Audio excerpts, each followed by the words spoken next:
أسعد الله أوقاتكم جميعا وجميعها. أقدم لحضراتكم مشروعي الصغير والذي أرتب فيه سور القرآن الشريف حسب ترتيبها ووجودها الحالي في المصحف الذي بين أيدينا بأبيات من الشعر. أبيات موزونة مقفاة، لكني لم أوحدها، فخصصت لكل سورة بيتا على بحر وقافية، والأبيات فيها تصريع لشطريها. سأقدم لحضراتكم الجزء الأول من هذا الترتيب كي لا أطيل، وإن شاء الله سأقوم غدا أو بعد غد بنشر الجزء الثاني، وبعده سأنشر الجزء الثالث بإذنه تعالى. بسم الله الرحمن الرحيم. ما فاز مسلم بالجنان برائحة إلا لأنه يبتدي بالفاتحة. بالحمد نشكره قد فاز من شكره، فيها بيان هدى نعماك يا بقرة. قلب الكتاب وفضلها قدسي، فاعلم بها يا قارئ الكرسي. موسى وهارون آيات بقرآن، طوبى لمن يهتدي في آل عمران. قدرت في الكون آيات القضاء، آي طهر باقيات في النساء.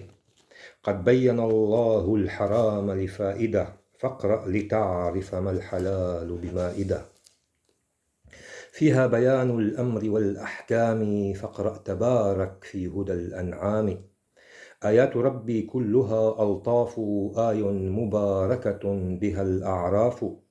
نور الإله تضمه الأعمال، آي مطهرة هي الأنفال. كم منكر وحيه قد يرتدي ثوبه، جاءت براءة ربي في عرى التوبة. قصص بها هدي وعبرة أنفس، فيها الرسائل أسست في يونس. لنا آي تطهرنا مع الجود، ألا فاقرأ كلام الله في هود. اقرأ تطهر لو قرأت ستعرف، صديق رب اسمكم يا يوسف. فيها مواثيق مع العهد، فاقرأ هدى في سورة الرعد.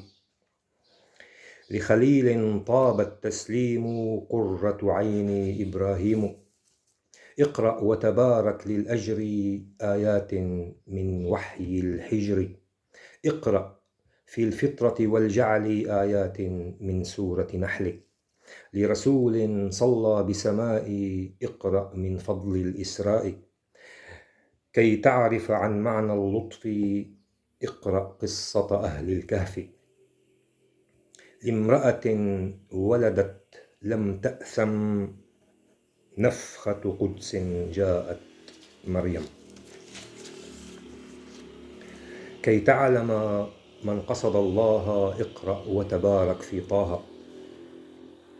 للصادقين الأتقياء الأنقياء، آيات ربي في رؤى للأنبياء. للآي كلام في النهج، تفصيل كلام في الحج. باركت فينا أصيلا والمنونا، هات واقرأ ما أتته المؤمنون. لتفصيل لأحكام ومأثور، ألا فاقرأ بما قد جاء في النور. كتاب الله من ذكر وقرآن، يبينه بتنزيل بفرقان. فيها بيان من صفى الحكماء، فيها بيان من صفى الحكماء. اقرأ وغص في سورة الشعراء. للحكمة تبدو في العقل، اقرأ وتبارك في النمل. للفكر نصيب في الحصص، اقرأ وتبارك في القصص. حكمة فيها ووصف لا يموت، قم لتتلو ما أتته العنكبوت.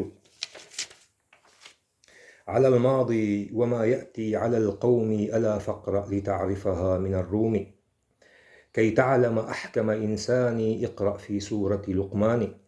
قد أكمل ربي لي وعده، فالحق كلام في السجدة. في أهل البيت الأحباب جاء التطهير بأحزاب. أخبار جاءت في النبأ اقرأ وتبحر في سبأ. في علم الباطن والظاهر اقرأ وتعمق في فاطر. باسمك ربي يا أنسين فرج همك في ياسين.